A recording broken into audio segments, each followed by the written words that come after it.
ഓം ശ്രീനാരായണ പരമഗുരവേ നമഃ. ഓം ശ്രീ ശാരദാംബികായേ നമഃ. എല്ലാവർക്കും നമസ്തേ. കുഞ്ഞുമക്കൾക്ക് എല്ലാവർക്കും വലിയൊരു നമസ്കാരം. നമ്മൾ ഇന്നു മുതൽ ഒരു പഠന ക്ലാസ്സിലേക്ക് കടക്കുകയാണ്. നിങ്ങൾക്ക് എല്ലാവർക്കും അതിഗംഭീരമായി മഹാഗുരുവിൻ്റെ കൃതികൾ വളരെ ഭംഗിയായി ചൊല്ലുവാൻ അറിയാമെന്ന് വ്യക്തമായിട്ട് എനിക്കറിയാവുന്നതാണ്. എങ്കിൽ പോലും അല്പം തെറ്റുകളൊക്കെ നമ്മുടെ ഭാഗത്തു നിന്നുണ്ടാവാം. അപ്പോൾ ആ തെറ്റുകളെയൊക്കെ നമുക്ക് ഇല്ലാതാക്കിക്കൊണ്ട് വളരെ മനോഹരമായ രീതിയിൽ ഗുരുവിൻ്റെ എല്ലാ കൃതികളും ആലപിക്കാൻ നമ്മൾ ഇന്നു മുതൽ പഠിക്കുകയാണ്. അതോടൊപ്പം തന്നെ കൊച്ചുമക്കൾക്ക് മനസ്സിലാകാവുന്ന രീതിയിൽ ചെറിയ രീതികളിലുള്ള അർത്ഥതലങ്ങളിലേക്ക് നമ്മൾ ഇന്നു മുതൽ കടക്കുകയാണ്. അപ്പോൾ ഗുരുവിൻ്റെ ഏറ്റവും പ്രശസ്തമായ ധാരാളം കൃതികളുണ്ട് അല്ലേ?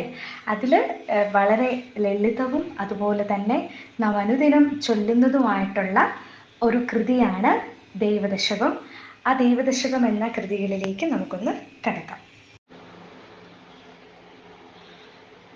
ദൈവമേ കാത്തുകൊള്ളുക അങ്ങു കൈവിടാതെ ഇങ്ങു ഞങ്ങളെ, നാവികൻ നീ ഭവാബ്ധിക്ക് ഒരു ആവിവൻ തോണി നിൻ പദം.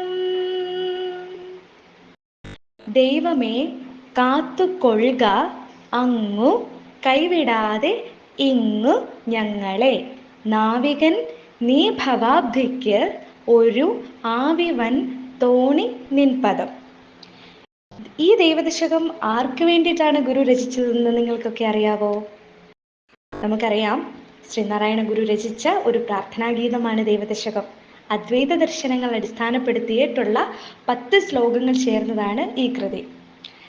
ഗുരു ധാരാളം കുട്ടികളെ വളരെ ഗംഭീരമായിട്ട് സംസ്കൃതവും മലയാളവും സാഹിത്യവും ഒക്കെ പഠിപ്പിച്ചു കൊടുത്തിട്ടുള്ള ഒരു മഹാ അധ്യാപകനായിരുന്നു അല്ലേ? അപ്പോൾ അങ്ങനെ കുട്ടികളെ പഠിപ്പിക്കുന്നതിന് വേണ്ടിയിട്ട് വിവിധ ജാതി മത വിഭാഗക്കാരായ വിദ്യാർത്ഥികൾക്ക് ചൊല്ലുവാൻ വേണ്ടി 1914 കാലഘട്ടത്തിലാണ് മഹാഗുരു ഈ ദൈവദശകം രചിച്ചത്. സമൂഹ പ്രാർത്ഥനയ്ക്കായി കേരളത്തിൽ ഏറ്റവും അധികം ഉപയോഗിക്കുന്ന കൃതികളിൽ ഒന്നുമാണ് ദൈവദശകം. വളരെ ലളിതമായ ഭാഷയാണെങ്കിലും നല്ല രീതിയിൽ അർത്ഥമുള്ള ഒരു കൃതിയാണ് നമ്മൾ ചൊല്ലുന്ന ദൈവോപനിഷത്ത് എന്ന മറ്റൊരു പേരിലും അറിയപ്പെടുന്ന ദൈവദശകം. അപ്പോൾ ഇതിൽ ആദ്യം പറയുകയാണ്, ദൈവമേ കാത്തുകൊള്ളുക അങ്ങ്. ദൈവമേ, ഈ ലോകത്തിൽ കൈവിടാതെ ഞങ്ങളെ കാത്തുരക്ഷിക്കുന്നത് ഒരേ ഒരാൾ മാത്രമേ ഉള്ളൂ, അത് ദൈവമാണ്. ദൈവത്തെ നമുക്ക് എവിടെ നിന്നാണ് കാണാൻ കഴിയുക? ദൈവത്തെ നമുക്ക് ധാരാളം സ്ഥലങ്ങളിൽ കാണാൻ കഴിയും. നാം കാണുന്ന പുഴയിലും പൂവിലും അതുപോലെ തന്നെ വലിയ മരങ്ങളിലും തൂണിലും തുരുമ്പിലും ഒക്കെ ദൈവം ഇരിപ്പുണ്ട് അല്ലേ? നമ്മുടെ ഈ പ്രപഞ്ചത്തിൽ, ഈ പ്രകൃതിയിൽ, ഈ ലോകമെമ്പാടുമുള്ള എല്ലാ മൂലകളിലും മുക്കുകളിലും എല്ലാം ദൈവം ഇരിപ്പുണ്ട് എന്നാണ് നമ്മുടെ വിശ്വാസം.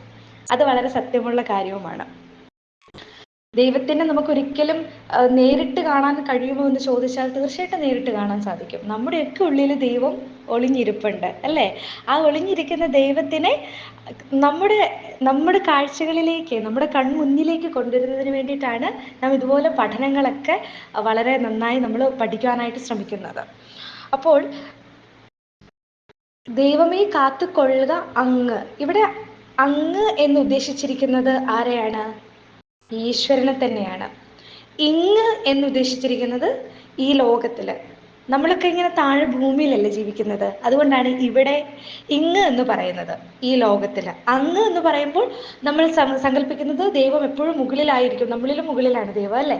അപ്പോൾ നമ്മുടെ മുകളിലുള്ള ഭഗവാൻ അല്ലെങ്കിൽ ഈശ്വരൻ, ദൈവം എന്നൊക്കെ നമ്മൾ വിളിക്കുന്ന ആ ഒരു പ്രപഞ്ചശക്തി നമ്മുടെ മുകളിലാണ്. അതുകൊണ്ടാണ് ഈശ്വരനെ നമ്മൾ അങ്ങ് എന്ന് പറയുന്നത്. ഈ ലോകത്തിലായി ഇരിക്കുന്ന നമ്മളെപ്പോലുള്ള സാധാരണ ജനങ്ങളെ സംരക്ഷിക്കുന്ന ഒരു നാവികനാണ് ഭഗവാൻ എന്നാണ് ഗുരു ഇവിടെ പറഞ്ഞിരിക്കുന്നത്. നാവികൻ എന്ന് പറഞ്ഞാൽ ആരാണ്? കപ്പിത്താൻ. നമുക്കറിയാം, വലിയൊരു നമ്മളുടെ ജലത്തിലൂടെ അല്ലെങ്കിൽ വെള്ളത്തിലൂടെ പോകുന്ന ഒരു വലിയ വാഹനമാണ് കപ്പൽ എന്ന് പറയുന്നത്, അല്ലേ? അപ്പോൾ ആ കപ്പൽ ഓടിക്കുന്ന ആളുടെ പേരാണ് കപ്പിത്താൻ എന്ന് പറയുന്നത്. നിങ്ങളൊന്ന് ആലോചിച്ച് നോക്കിക്കേ, ഒരു വലിയ സമുദ്രത്തിലൂടെ നമ്മൾ പോവുകയാണ്. ആ സമുദ്രത്തിലൂടെ പോകുമ്പോൾ കപ്പലിനെ ആപത്ത് കൂടാതെ മറുകര എത്തിക്കുന്നത് ആരാണ്? കപ്പിത്താനാണ്. അപ്പോൾ നമ്മുടെ രക്ഷകൻ ആരാണ്? നമ്മൾ കപ്പലിലോ അല്ലെങ്കിൽ ബോട്ടിലോ ഒക്കെ കയറുമ്പോൾ നമ്മളെ സംരക്ഷിക്കുന്ന ആളാരാണ്? അത് ഓടിക്കുന്ന ഒരു വ്യക്തിയാണ്. അതപ്പോൾ ഏത് വണ്ടി എടുത്താലും നമ്മൾ സുരക്ഷിതമായി കൊണ്ടുപോകുന്നവരൊക്കെ നമ്മുടെ മുന്നിൽ ഒരു ഹീറോ ആയിട്ടാണ് നിൽക്കുന്നത്, അല്ലേ? അപ്പോൾ ആ കപ്പൽ ഓടിക്കുന്ന ആൾ ആരാണ്? കപ്പിത്താനാണ്. അപ്പോൾ നമ്മുടെ ജീവിതം എന്ന് പറയുന്നത് ഈ വെള്ളത്തിലൂടെ പോകുന്ന ഒരു വണ്ടി പോലെയാണ്. അത് എപ്പോൾ വേണമെങ്കിലും മുങ്ങി താന്നു പോയേക്കാം. അങ്ങനെ മുങ്ങി താന്നു പോകാതിരിക്കുവാനായിട്ട് നാം ദൈവത്തിനെ ഇവിടെ കപ്പിത്താനെ പോലെയാണ് സങ്കല്പിക്കുന്നത്. പിന്നെയോ, ഭവാബ്ദി എന്ന് പറഞ്ഞാൽ എന്താണ്? സംസാര സമുദ്രം. അതായത് നമ്മൾ ജീവിക്കുന്ന നമ്മുടെ ചുറ്റുപാട് അല്ലെങ്കിൽ സാഹചര്യം എന്ന് പറയുന്നത്. ആവിവൻ തോണി എന്ന് പറയുന്നതാണ് കപ്പൽ എന്ന് ഉദ്ദേശിക്കുന്നത്. നിൻ പദം എന്ന് പറഞ്ഞാൽ എന്താണ്? നിന്റെ കാലടി അല്ലെങ്കിൽ നിന്റെ വാക്ക് എന്നൊക്കെ അർത്ഥമുണ്ടാകും. അതായത് ഈ ലോകത്തിൽ ഒരുപാട് പ്രശ്നങ്ങളുണ്ട് നമുക്ക് ചുറ്റിനും. ആ പ്രശ്നങ്ങളിൽ ഒന്നും നമ്മൾ ചെന്ന് വീഴാതെ, നമ്മുടെ കൈവിടാതെ അങ്ങ് മുകളിലിരിക്കുന്ന ഭഗവാനെ, ഞങ്ങളെ ഇവിടെ ഭൂമിയിൽ പ്രശ്നത്താൽ ചുറ്റപ്പെട്ടിരിക്കുന്ന ഞങ്ങളെ കാത്തുകൊള്ളുക. ഈ സംസാര സമുദ്രത്തിന് അങ്ങ് കപ്പിത്താനും അങ്ങയുടെ കാലടി അഥവാ അങ്ങരുളിയ മൊഴികളും കപ്പലുമായി സങ്കല്പിച്ചു കൊണ്ടിട്ടാണ് ഭഗവാൻ ഈ 4 വരി നമുക്ക് വേണ്ടി പറഞ്ഞു തരുന്നത്. നിങ്ങൾ വേറൊന്നും ചിന്തിക്കേണ്ട. നമ്മളെ സംരക്ഷിക്കുന്ന കപ്പിത്താനാണ് ഈശ്വരൻ എന്ന് പറയുന്നത്. ധാരാളം പ്രശ്നങ്ങൾ അടങ്ങിയിരിക്കുന്ന ഒരു സമുദ്രത്തിൽ നമ്മൾ ജീവിക്കുന്നത് പോലെയാണ് ഈ ഭൂമിയിൽ ജീവിക്കുന്നത്. അപ്പോൾ ഈ ഭൂമിയിൽ ജീവിക്കുന്ന നമുക്ക് യാതൊരുവിധ പ്രശ്നങ്ങളും ഉണ്ടാക്കാതെ നമ്മളെ കുഞ്ഞു കുട്ടികളെ പോലെ പൊതിഞ്ഞു സൂക്ഷിക്കുന്നതാണ് ഈശ്വരൻ എന്ന് പറയുന്നത്. അപ്പോൾ ഇത്രയും ഉള്ളൂ ഈ ആദ്യത്തെ 4 വരികളിൽ ഗുരു ഉദ്ദേശിക്കുന്ന അർത്ഥം. ഇത് ഈ ഒരു അർത്ഥത്തിലല്ല ഇത് യഥാർത്ഥത്തിൽ പറയേണ്ടത്. ഒരുപാട് അർത്ഥമുണ്ട്. കുഞ്ഞു മക്കൾക്ക് കുഞ്ഞു രീതിയിലുള്ള രീതിക്കാണ് നമ്മളിത് പറഞ്ഞു കൊടുക്കുന്നത്. അപ്പോൾ എങ്ങനെയാണിത് തെറ്റുകൂടാതെ ചൊല്ലേണ്ടത്? ദൈവമേ കാത്തുകൊള്ളുക അങ്ങു കൈവിടാതെ ഇങ്ങു ഞങ്ങളെ. നാവികൻ നീ ഭവാബ്ദിക്ക് ഒരു ആവിവൻ തോണി നിൻ പദം. അപ്പോൾ എല്ലാ കുഞ്ഞുങ്ങളും ഇത് നന്നായിട്ട് പഠിച്ച് ഗ്രൂപ്പിൽ ചൊല്ലിയിടാൻ പ്രത്യേകം ശ്രദ്ധിക്കണേ. നന്ദി, നമസ്തേ.